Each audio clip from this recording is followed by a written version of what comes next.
Et biso na moment wana, laisse-moi te dire, il y a des choses qui arrivent dans la vie à Moutou à cause de faiblesse. À cause de faiblesse, aux autres passés souffrance, tu pars te retrouver. Et biso na moment wana, c'était la seule source. Oyo tumanda ki banzo sunga biso tana mwa kolia, ba sunga biso tana mwa mai, atana mwa eloko.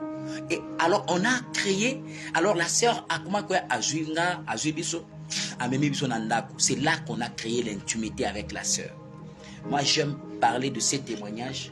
Nangana yebisa mutu moko, ngolu ya nzambe. Ngolu ya nzambe eko localiser yo na ba moment moko compliqué. On a créé l'intimité avec la sœur.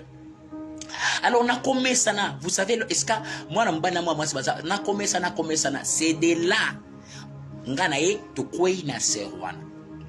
À l'époque, où on a vu à célébrité, où on sœur Marie tout ça là. To yo bima na sœur wana. To kwei na ye na péché, je suis clair, na lisum. Alors lorsqu'on commence à sortir avec la sœur, on a yeba quitté. Mais vous savez, so bosa na place moroboye, endroit moroboye.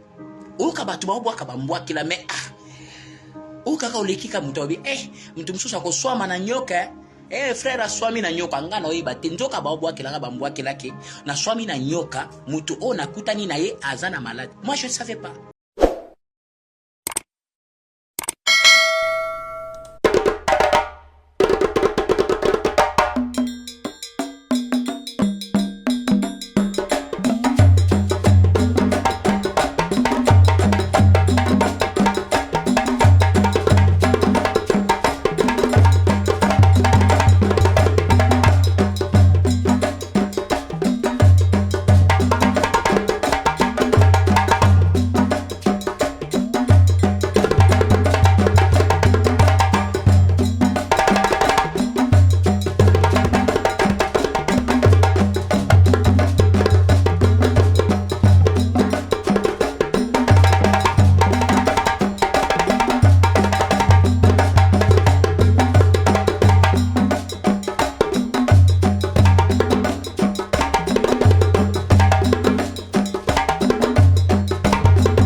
Mobali mbinga na mwina ngolo aboya hydroquinone. Soki ezotambola ba chéri bazokwea mayanga. Na retrouver douce tendresse affection pana yo. Nasalelo nini pondi make na kupendaka sana. Shitakwacha pelende wenjo. Radio Collectivia Fiston. Tous s'abonner massivement. C'est validé.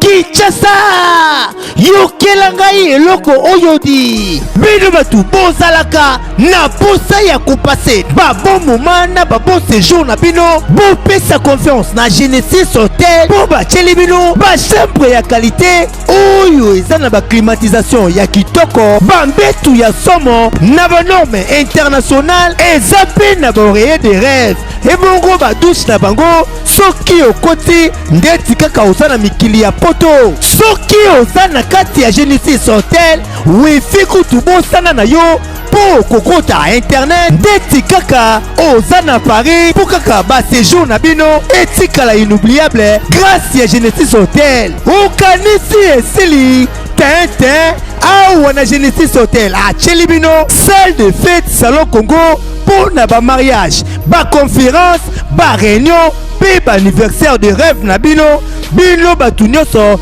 bolingaka kosala ba mariage ya kitoko po na etikala souvenir ya vie na bino mobimba bopesa confiance na salle de fête salon Congo po bokozala na bino de cité awa na salle de fête salon Congo ata boza na nombre ya combien bokozala na bino mobimba po musique eza au rendez-vous climatiseur elenda kaka ndenge bozomona bato nyonso bapesa confiance na salle de fête salon Congo batikala jamais kozala desidi tala awa na salle de fête salon Congo baza na bango na problème ya courant te po baza na mopanke na groupe électrogène oyo esalaka 24 heures sur 24 heures musique toujours au rendez-vous baza na espace moko ya balcon ya munene po na bino bato bolingaka kozwa mopepe kitoko po esala eloko di ah oui masolo ya bakuzu botikela bango kuna kasi masolo ya salle de fête pe hotel ya qualité botikela Genesis Hotel po awa soki okoti lokola kaka oza na paradis kidimie otuninga ya adresse ezwami wapi zwa papier na stylo po koma Genesis Hotel ezwami na commune Kasavubu avenue Kandakanda numéro 8 oza na yo mobimba to pebenga bango na ba numéro oyo eza affiché na ba poste de télévision na bino okozala jamais desi ah Genesis Hotel bandaka lozalaki wapi tala ndenge ba congolais basali ba mariage na bango na ba salle de fête ya Mwanza pe ba séjour na bango na ba hotel oyo ezangela tina o tolobaki te tolobi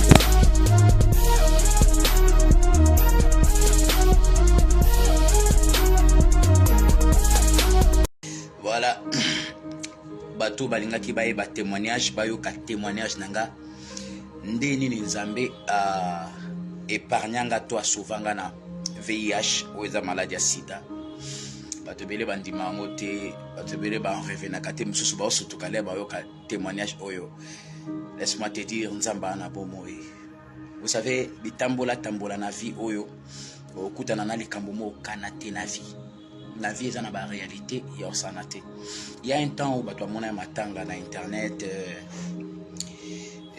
où na perdaki madame nanga alors bato ba réseaux sociaux oyo abeti lisolo na ye oyo abeti lisolo na ye alors la vraie version moto ayebaki te parce que avant j'avais vraiment honte ou bien j'avais peur de parler de ça en fait vous savez yana mara mosusu nzamba akosalelo na vie omitali personnalité na yo omitali ndengo yebani omitali oyo kisoni or que nzamba azoselo na wana mpona na nzela témoignage no bato ebele bazala sauver 13 ans na relation amoureuse 13 ans na maladie ya VIH o babengi sida j'aimerais ndeko moko oyo kande nini nzambe alongolinga na kati j'aimerais litatoli oyo et aider yo ozwa foi pe assurance et pas nzambe oyo baki pas nzambe eloko mo eza impossible te nga ozomona oyo na beti sous témoignage oyo parce que ils en a bato belé balandaka ndambu bo balandaka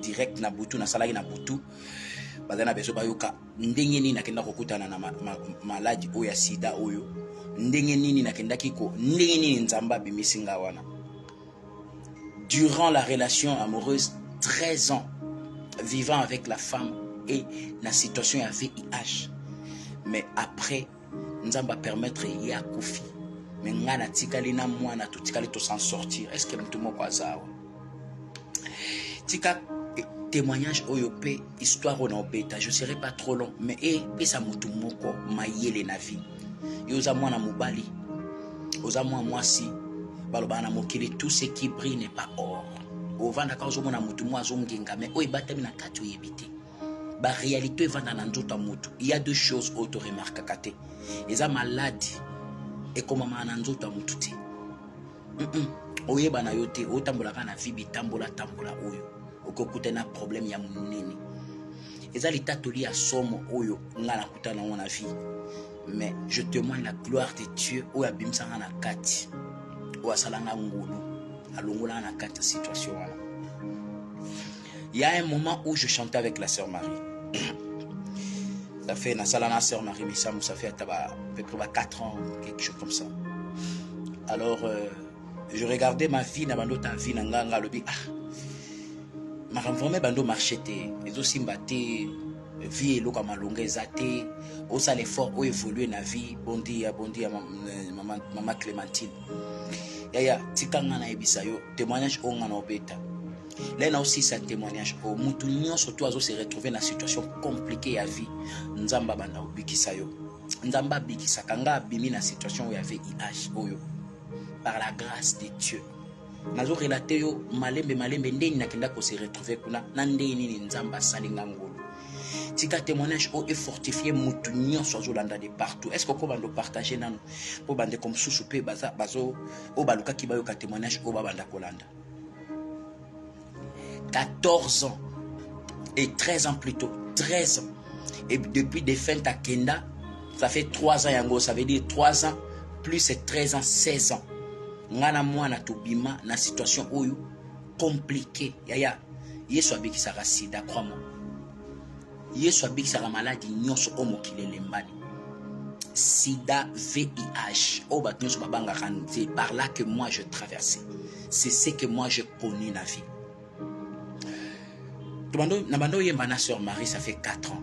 Landa li solo o landa témoignage o. Je sais que ata maladi nini ezo tungisa yo. Nzamba obiki swango lelo. Nzamba alongoli nga na kati ya situation wana na capacité alongolo yango lelo. Mutu nyonso to oza na situation wana tika nzambe ya mawa alokalize yo. Peu importe malade ou ba docteur balobi ke eza incurable mais nzambe maladie moko te ezalaka incurable devant nzambe. Maladie moko ata moko te. Na bando yemba na sœur Marie, j'étais en train de parler à 4 ans. Là na moni toutes ces années ozo yemba ozo sala nyonso mais vie ya malonga ezo sala te, avancer ya malonga na vie ezate. Ndena eko se décider nabi nakenda ta Luanda nakelukata vie. Nakenda ta Luanda neti bambali nyonso ezalaka okobetata libanga olukata vie. Bon, témoignage za munene makasi. Ata 1 franc, ata 1 cas ya okende Luanda na zalai na mote. Na luka, en fait, normalement objectif nange zalaki na ke Luanda te, mon objectif nange zaki na kende ki clandestin parce que sérieux wana ki clandestin o bato bando frauder na ba bato ya Turquie. Boketi, boke bobimeli soki na poto soki wapi. Est-ce que mtu mwa ko partager na awa po témoignage et sauver bato. Alors, na bimi ndi nazoki na luka ndeni nako zwata mbongo na lukata nzela okenda taso wapi ataki clandestin ata wapi na luka nzela poto kande bana bana nyonso baluka kati. Alors, na ke pas grande sœur nanga azana mbanza ngungu. Naki olelela eti nasengi alukelanga ata mwa mbongo moko boya ata ya mwa mukie nalukandeni na ozwa nzela ta nakedesko ole nayebisi pe vérité nayebisi te nayebisika natiki mama mpona na ndako wana nayebisi mama wabota biso natiki mama na ndako wana mbongo te. Est-ce que kolukela ata mwa mbongo mwa mukie te nazonga naki opesa mama abundi mwa mwasi ya bato abundi adefilinga $20, je crois 20 ou $25 adefi $20 apesinga nga nazwi $20 wana na place nazonga Kishasa po ezali na mbanzango na place nazonga Kishasa nde nazwi na diembeli na ba remorque bato bakena matadi bayibi ba remorque wana bakikalungu wana nde naketi matadi na idée zaki nakota na babato wana ya clandestin na batamasoki na okende so poto soki wapi c'est wana kutu basango zo ya batir tango ba oboma makasi na bakatikata mai so bakangi bino. Alors idée na ngezaki bongo.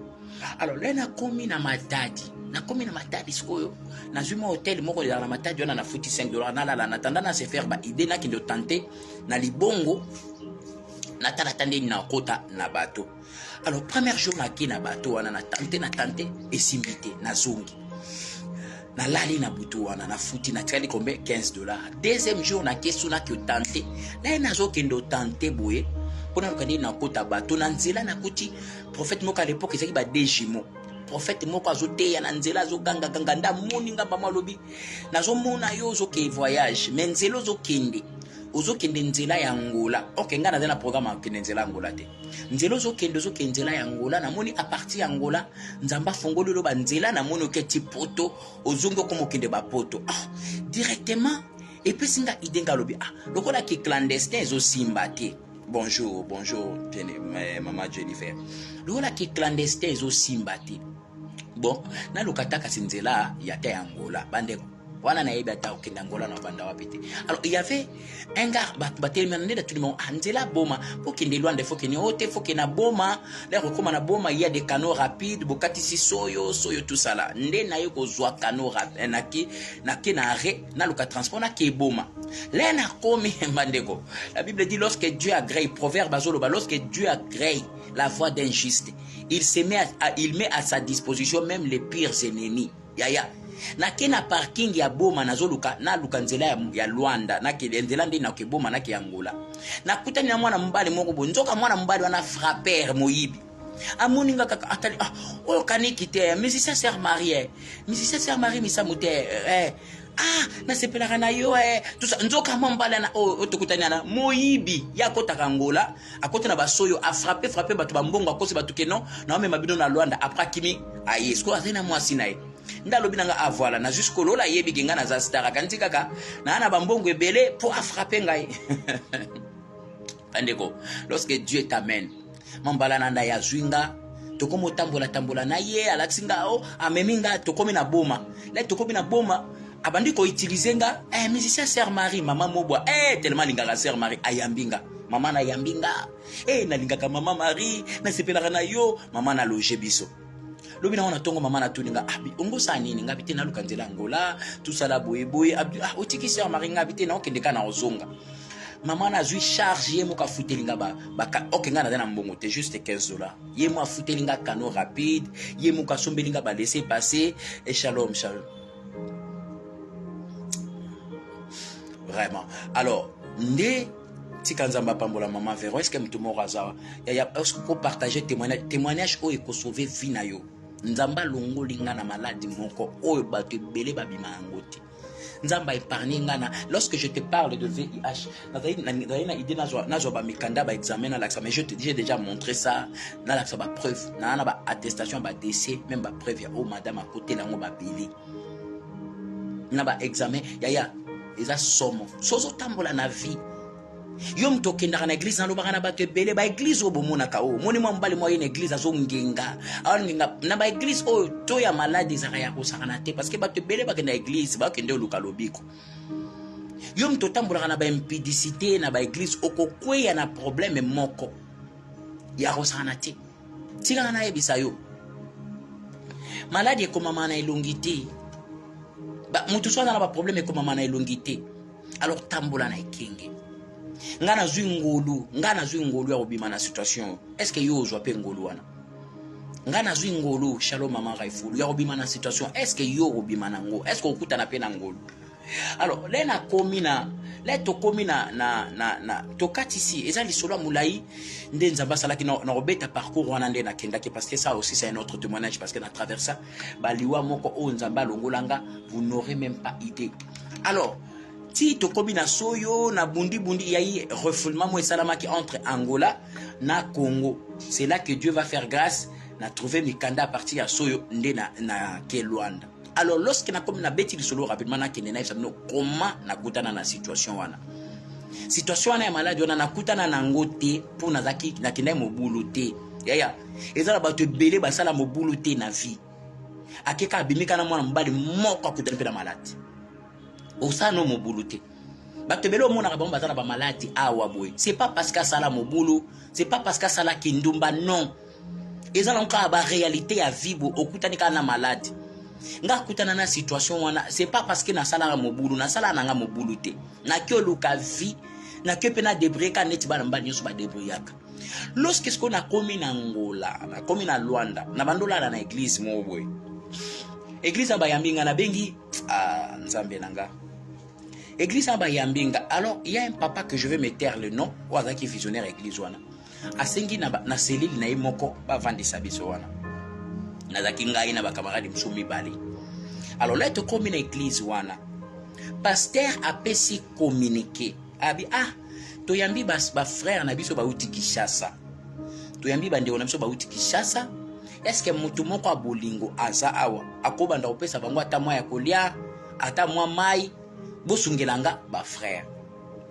Alors parmi bato oyo babanda ya baye batikeli biso mai baye batikela bakomo sunga biso. Alors la sœur qui était la défunte madame nanga azaki parmi bato wana abandi kosunga biso makasi akoya na biloko bilamba tozana nga malunga te akosunga asomba bilamba ayasungi bandeko. Et biso na moment wana, laisse-moi te dire, il y a des choses qui arrivent dans la vie à Moutou à cause de faiblesse. À cause de faiblesse, aux autres passés souffrance, tu pars te retrouver. Et biso na moment wana, c'était la seule source où tu m'as dit que banzo sunga biso atana moi kolia, banzo sunga biso atana moi mai, atana moi eloko. Et alors on a créé, alors la sœur a comment quoi azuinga, azuibiso, a memi biso nandako. C'est là qu'on a créé l'intimité avec la sœur. Moi, j'aime parler de ces témoignages. Nangana yebisa mutu moko ngolu ya nzambe. Ngolu ya nzambe eko localiser yo na ba moment moko compliqué. On a créé l'intimité avec la sœur. Alors on a commencé ça, vous savez, est-ce que moi on a commencé ça, c'est de là ngana ye to kwei na sœur wana. À l'époque, où on a vu à célébrité, où tu sœur Marie, tout ça là. Toyo bimana sœur wana. To kwei na ye na péché, je suis clair, na lisum.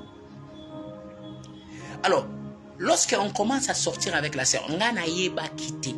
Mais vous savez, so bosana place moroboye, endroit moroboye.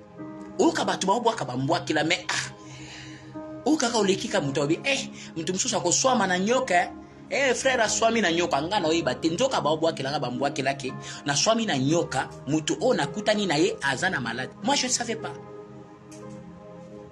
Alors, na mekisko ko benga ina na mekolandela. Na tuna mais na uka babilo omone tabo. Il y a un pasteur papa nanga Jacques. Je crois soit azana Belgique, papa Jacques Thiago. Et ça n'a pas les situations où ça a des problèmes.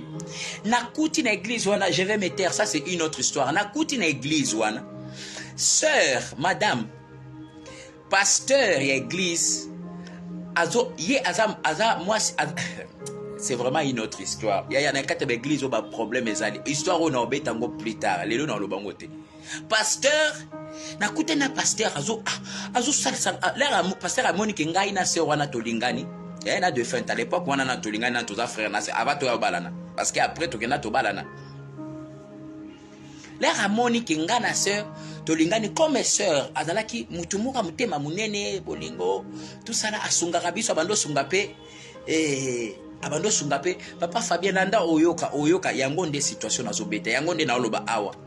Yaya naeba kiti omonika sœur azongenga so tali bo belle dame oyeba teke mutu aza maladi awa. Comme aux ana ba position à faiblesse, comme aux ana ba condition à passe, yé pe kanda lié sakayo, yé pe sana yeba. Et la sœur, yaya, na reprendre kobeta sous témoignage oyo, non ça la salango ba céder et pendant un peu non salango un peu na ba langue. Parce que c'est un témoignage, vous savez, église lelo perda force. Église lelo batu bakansaka kenzamba opérakate, bakansaka église perda force. O kenzamba o sala ba témoignage biso ba chrétien de tonga témoigner. Ok, lorsque tu témoignes, tu démontrer dans mokili qu'on a un Dieu puissant. Yaya, ce qui nous a salé le loko, kobuka na te témoigner. Maman, ngana eba ina ngate ki, maman oyo, madame oyo, moi ma soazo sunga biso oyo. Aga na situation ya VIH na ebiti. Na eba ina ngate. Munka mutu kitoko, mutu charmante, otali karaboy, aena hamburger, yaya na sima hamburger wana olie. À l'époque, je n'étais pas encore serviteur. Non, à l'époque, j'étais encore star. Au vivre à vie à star, célébrité. Bon, tu es un frère, mais au vivre à vie, moi, bongo, tu as la musicien, sœur Marie. Alors, qu'est-ce qui se passe? Bah, ma kambu bando bima. Ou kaba soupçon, mais son a tout nié. Donc, tu vas boire qu'elle a bamboua qu'elle a boué. Papa n'a besoin, est-ce que papa Jacques Azar? Un jour aya azo ebisanga namoni bango ba solo na mupandi nzoka pasteur Jacques akenda ke pa pasteur o ko l'église na pasteur wana ayebisi ba vérité ayebisi ke ndo eza wana mwambalo otali kamba kutana ngwa bu siko ba mona ndenge ba oyebisanga ti siko l'air abengi ba solo na atuni ya wangani tout ça là le ba yepananga pasteur aloba pasteur ebisanga bitala na okikutu ba soupçon boyé mais madame ce qu'on a tout nié qu'est-ce qui se passe? Oh te non bon ils ont kabilobela pour kaka pasteur azolinga ye pasteur wana ko l'église azolinga ye ah ok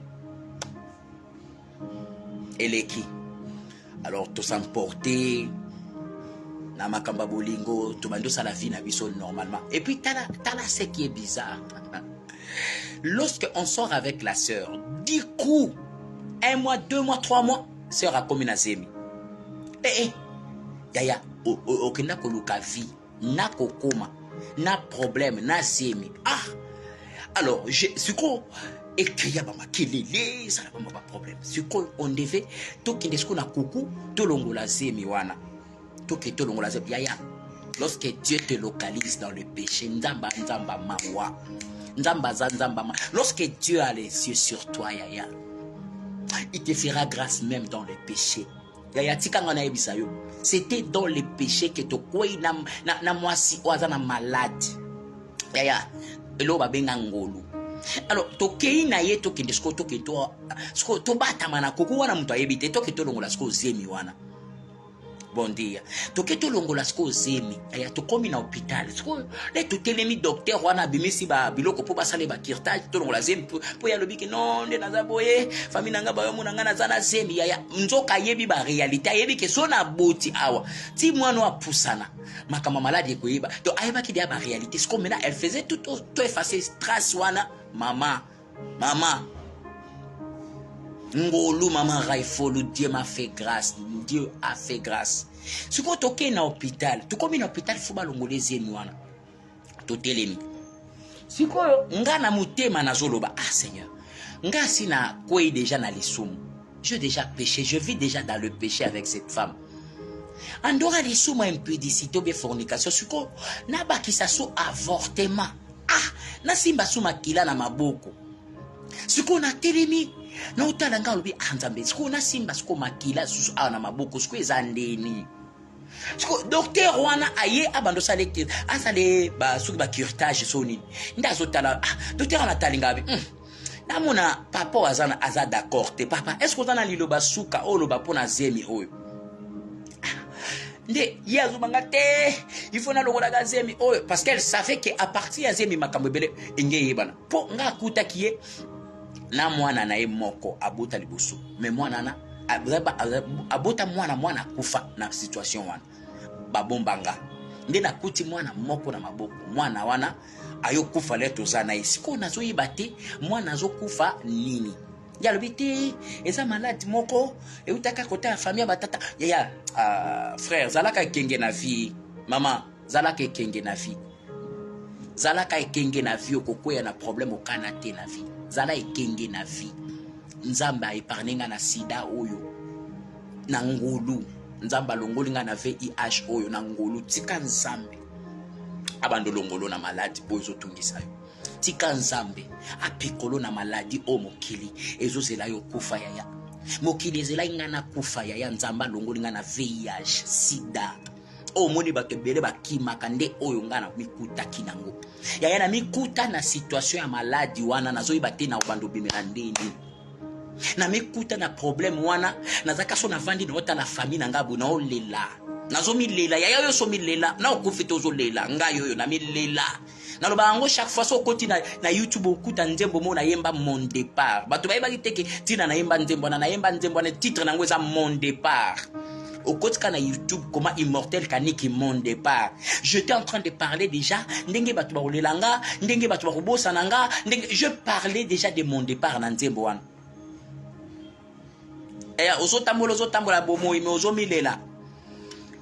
Nasina mona ba ekulu sur son akesi cimetière bonazo moi déjà ndenge ba placer nga na katikati ba voisin nga baza kotoyo tika. Alors, ce que le docteur wana atuninga, papa, tu peux dire un mot.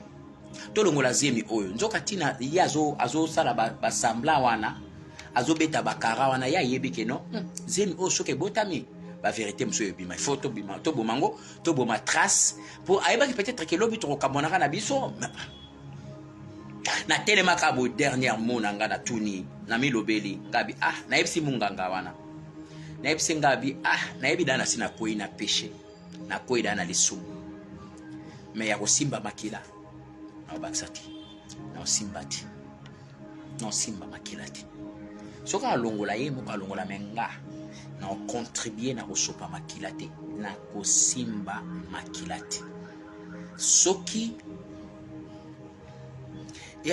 yoka bonheur papa Jacob yoka skonde na yebaki nanga na yebaki te sikoyo le na boyi zemi na boyi balongola zemi sikoyo nde na boyi balongola zemi le na lobi nenga binga na osimba makila te na boyi balongola zemi nde ye alobi te docteur alobi te so mobali sa boyi balongola zemi soki mobali sa boyi balongola zemi biso na hôpital to longola zemi te.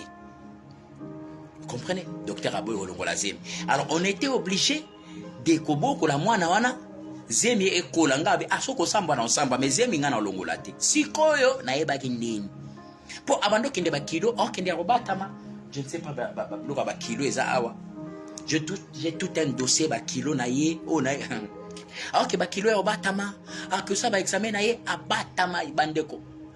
Baby, David de fois, bah voisin moi qui sont bazala rabia, bah boka ba moi que la mais otakaka aveuglé par l'amour tout ça là, ozobeta karoka, mtuboka nyati nyoka, okaka mtumopa abengi moi nananga. Yo yeka lobi awa vraiment. Soko yebi mutu te meteti kaka. Tu sais lorsque tu vis déjà dans les péchés mais tu deviens même aveugle. Ndeka baloba l'amour rend aveugle ya solo. Na comme aveugle. Na yo kazo mutu te. Nzoka liwa. Siko lor to tiki zemi. Alors, on était obligé de vivre ensemble. On a tout vivre qu'à l'issou. Dieu est miséricordieux. Aya nakata l'issou monzamba yoko kamawa des fois. Alors, sur koyo zemi ekoli, il y avait des caprices. Il faut ce qu'on a kendo bota. Il faut que bota. L'air a keko bota. Premier jour, oui, quand moi si ba mai ba perte ba nini on lorsque anga bota ndenge ba effet bandaka ba écoulement tout ça là. Et bandi premier jour, deuxième jour, ce qu'on toqué hôpital. Là toqué hôpital, to comme ce qu'on a hôpital. Il faut solo na na Luanda. Na Luanda. Na Luanda. On a vivre na Luanda. Mutu tokuta na na Luanda. Alors, sikoyo là toqué ake obota. Comme ce qu'on zemi depuis tongo zemi bimati depuis tongo zemi bimati depuis tongo zobotate complication so na monika docteur ya asimba ebo atiki docteur ya asimba ebo atiki docteur ya sko depuis tongo azobaluka baluka suko na moni munganga moko ayo ya munganga na lera oya ndazo loba abi mais moi so azobunda na liwa botala ebo moi so azobunda na liwa ya vous savez nando loba l'autre fois sokoza innocent et regard ya nzambe za sérieux ya maman na cause na malédiction maman na cause na problème mais Dieu va organiser une situation pour na épargner yo ya zemi mwana boya kobotama orke nzambe aboya mwana wana botama na ba condition wana poza na contaminité nzamba créer situation ba potana mwana boya kobima baluka position o esimbite baluka position o munganga moko nda ye alobi abi mais maman maso azobunda na malade abunda na liwate est-ce que mutu moko aza ko sauver maman sote shalom maman Mireille maman maso azobunda na liwa munganga moko aye abando simba bi te kaoyo ekokoka te esimba te il faut awate mais sikoyo munganga na a commis papier pour asala biso transfert to longa hôpital en tant qu'hôpital mususu mais avant atinda biso transfert nde docteur wana siko abengi ngabi na ngabi papa pwani bosali boye nde docteur wana tuni ngabi papa pwani bosali boye ndenga tuni to sali nini abi moi sinayo aza VIH mais atikala kotuba ta tonga te pona ko protéger mwana atikala osala te loko te siko bazo betelo ngo wana vous savez là siko wana ya nano kutu bayebiso teke yo za nango tote mais oso kufi ka wana kande bazo yebisa odana okufi na kozela mwana to banda kozela na nyonso to bando sala et c'est le docteur qui m'annonce là abinanga papa poni bosali bo bino bo vivre séropositif mais bozu bo bateli mwana te normalement na zembe il fallait ba beta moi si batonga mo pour ba protéger mwana pour mwana za la contaminité nde na tuninga bi quoi na tuni nini Ok, kasi moi, ndé ya zaboui. Moi, ça, ce que le docteur a se rendre compte que ngape na yeba kité. Docteur a lobi, Nathalie oh. Atouni, mais pourquoi tu as fait comme ça? Alors répondrait-il. Atouni a dit, ah, maman, yo na situation oh yo. Mais tu as rien dit à cet homme. Eh, maman. En tout cas, docteur Azokam, wana docteur Azokam, nanga déjà nasina mi kufeli kala. Kande ba annoncer nga déjà, nasina muni na ba ekulusu, na munda na ba fanfare ezobeta, na munda ande ba memanga na cercueil. Ya. Docteur atelema tunabim oza mabe, alo bana ya bi oza mabe. Mambali oyo boy oyebisa eloko te aloba te. Ti bazo bwaka ba mbwakela na ya wanga na ekaka. Ngape comme c'était une belle dame, hein? Une belle dame aveuglée par bolingo. So bayelo moi shawarma, olé shawarma. So bayelo, so ki bayelo.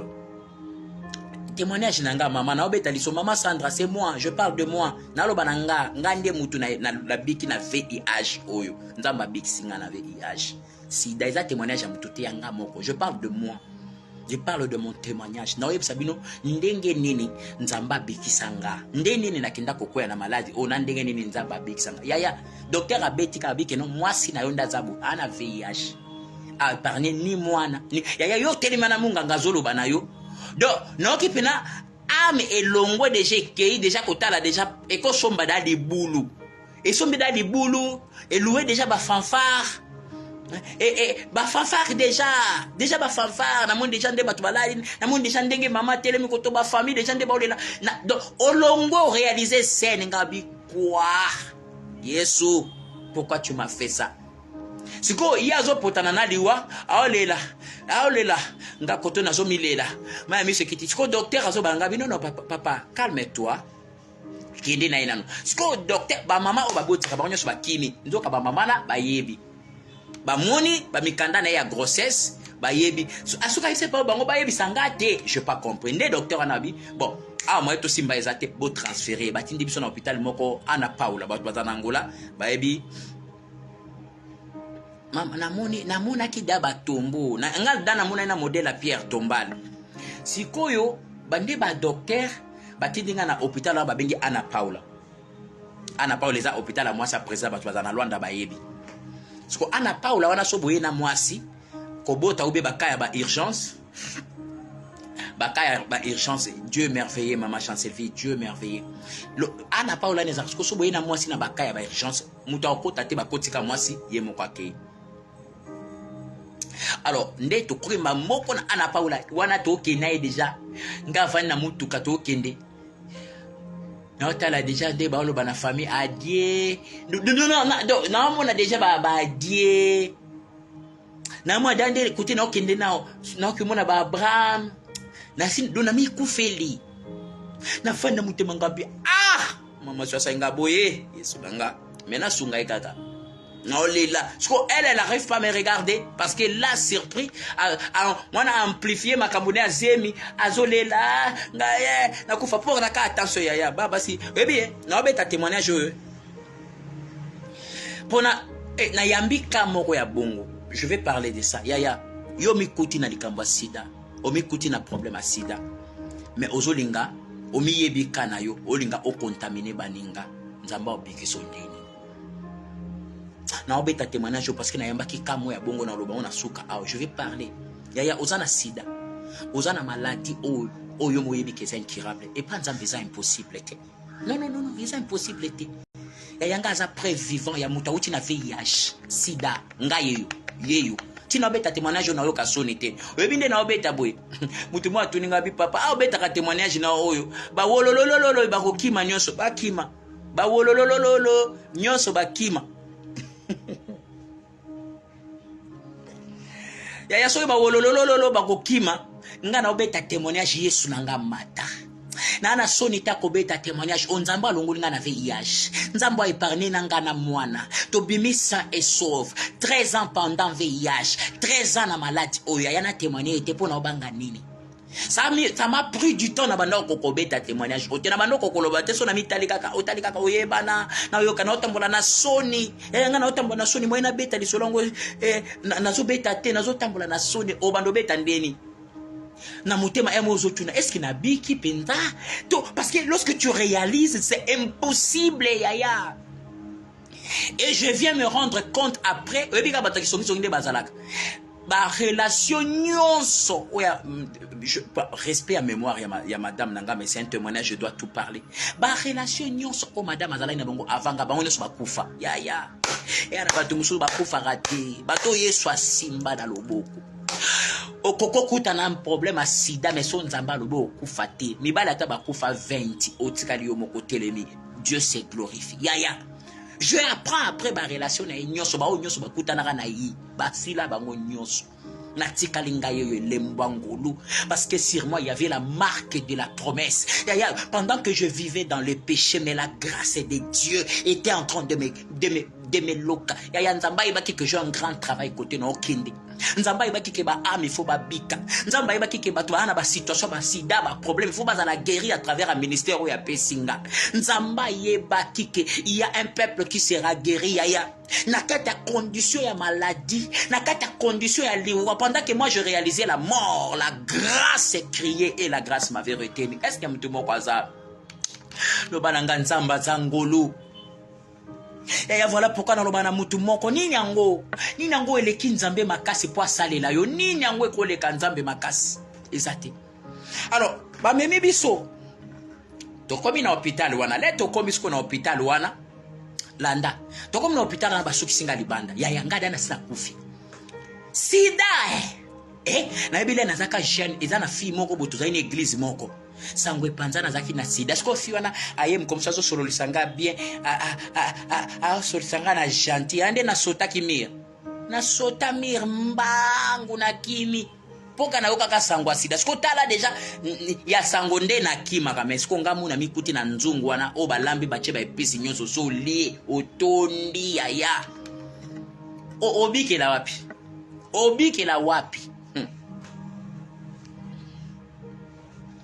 ngamu na mikuti na nzungu wa sida ba episi bacha balamba ngamu da na lie na tonda ya sida ya nguyu na tuna ya ta suko le ba continue na hôpital la ngasiko na vandi libanda bazo yebsanga la situation de ta femme de madame est compliquée tout ça bazo betilanga na vandi kaka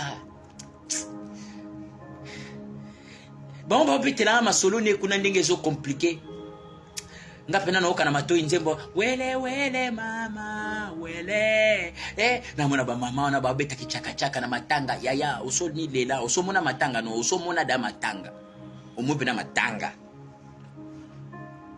na yebisa mtu moko aza situation sida ko désespéré te ko désespéré na ote do bananga na désespéré te yeso azali on a situation cancer on a situation thrombose na ina yebiso lisolo ya Yesu na ina tatola Yesu oyo soki nzambe tenga yoyo ya ekuluswa bien Pierre tombali moko bien nde nazo beta le solo oyo nakutana na depuis 2009 de 2009 à l'élo ça fait combien d'années 2008 so 9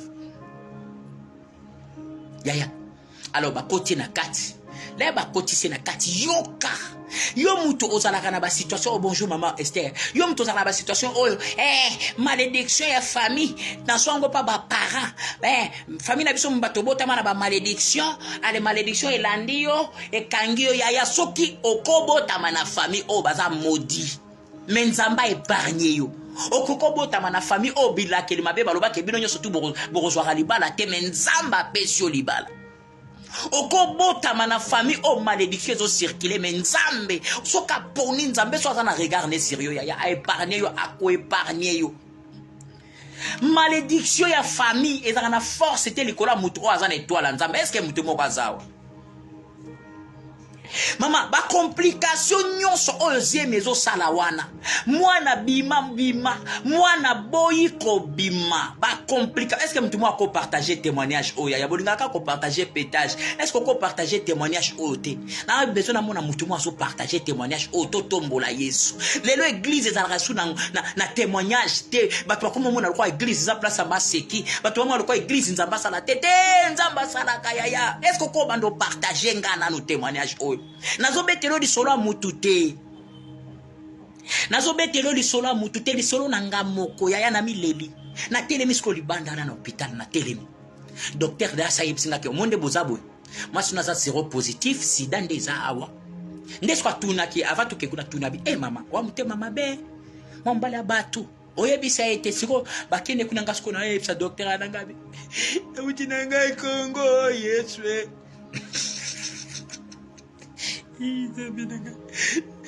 Nanga Kongo mwana batu na yeko lukafi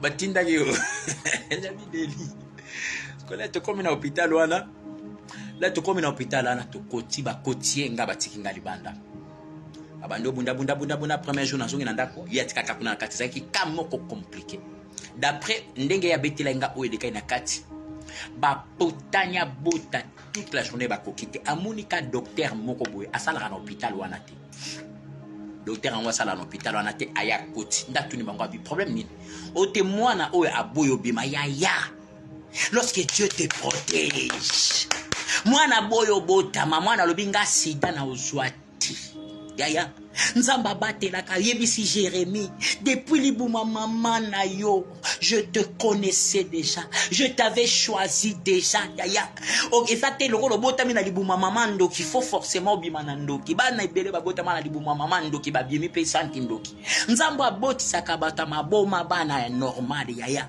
est capable ya ko protéger na ba malédiction ya ko croire kana ba biloko msusu te biso na famille na biso tozala kana ba malédiction lokola na famille boza na malédiction c'est que malédiction wana c'est que malédiction wana ekangi bino nyonso kasi ya moto développe pas titre ozali kuna liboso tika to bana boy yaya sponsor na biso ya sika Michael Josh omoni ba montre oyo montre ya Michael Josh marque déposé à moi na mboka ezali ko sala mabongo aux États-Unis d'Amérique bandeko donc mikolo yo biso na radio lokole kaka boy yaya to ko changer ba montre loko la film tala ba montre yango ba montre oyo e wuti États-Unis d'Amérique et pas sponsor na biso yaya to ko changer ba montre loko la film na radio lokole na to kata moko na sachet sikoyo na lata ya mboto loba to kata yango na ba sachet yaya o sponsor na biso ya mikolo oyo tolingi bana ya mboka yaya yo biba kala na mboka oya na mboka bapaya ozo idéologie te yo kaka bilamba oui c'est vrai qu'on a ma bête mais idéologie no créa pour la mboka tala mo la mboka Mike George Mike déposé na ye bomoni yango wa montre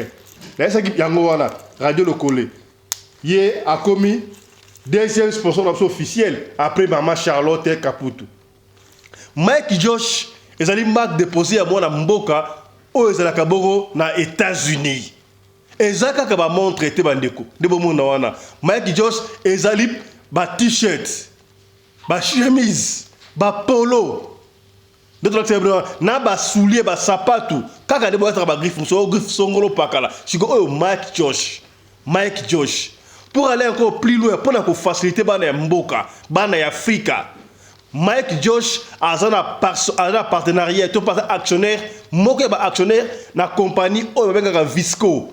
Baby Visco c'est une compagnie o basala ka ba wax hollandais na Hollande. Yaya talandenge mwana mboka liko tombola bendele na biso na mboka ya bapaya. Mike Josh.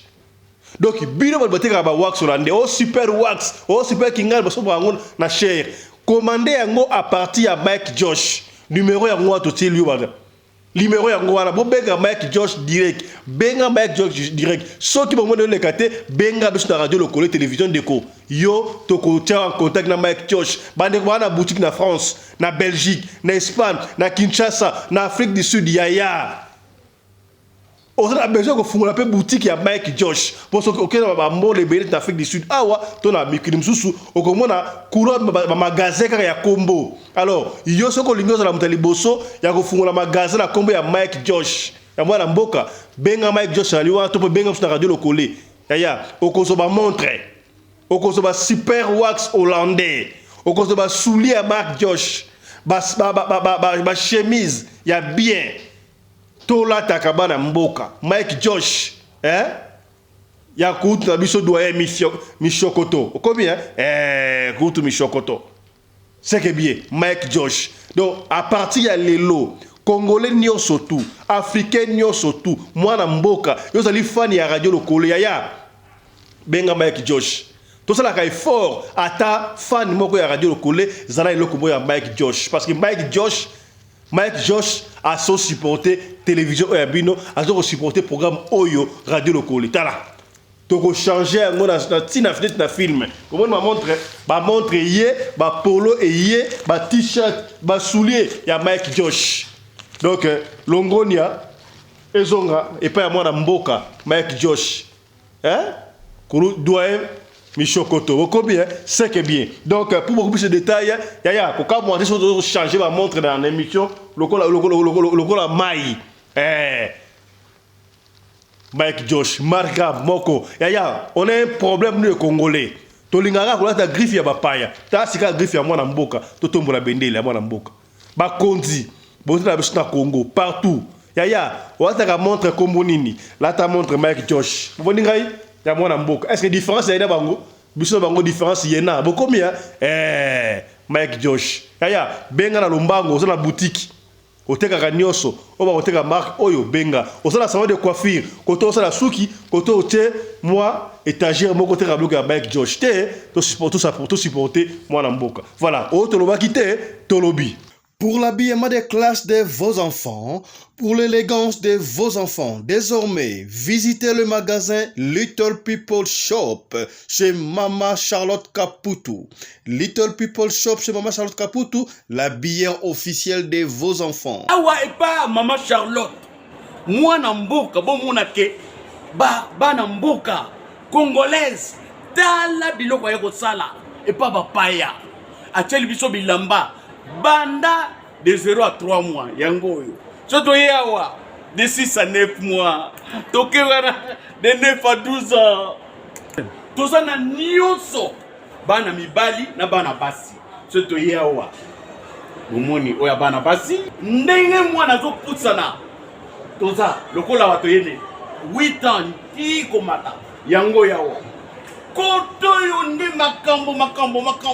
Mwana zo bimondire ministre. Ya bataille nyoso yango ba Samuel ba Chuchu yango yo andika la tsabana oyine to butaka elengi tala ba fest bana mwana bimi na fete bato ba komobanga soko lingo somba biloko yo omonike olingo sepelisa mwana na yo ko déplacer na yo te okotika na internet okomona adresse na biso yango wana.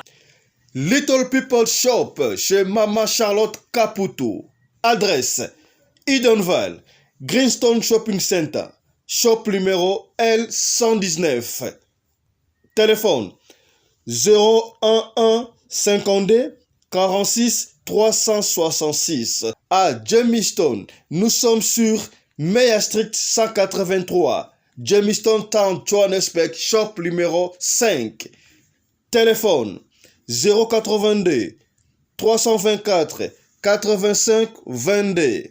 Place nyonso zali benga biso kotaka ligne benga biso te otikobila batine na ndako.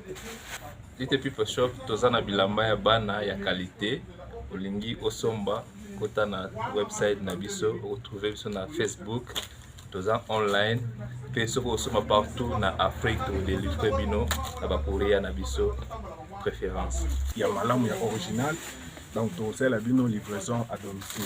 Little People Shop met à votre disposition l'achat en ligne. Allez sur Tekelote, tapez Little People Shop. Choisissez l'article de votre choix. Il vous sera délivré jusque chez vous à la maison. Mais aussi, allez sur Zando, tapez Little People Shop. Choisissez l'article de votre choix. On va vous le délivrer jusque chez vous à la maison. Visitez notre Facebook page, Little People Shop. Little People Shop, ya biso moko. Little People Shop, ya bana mboka.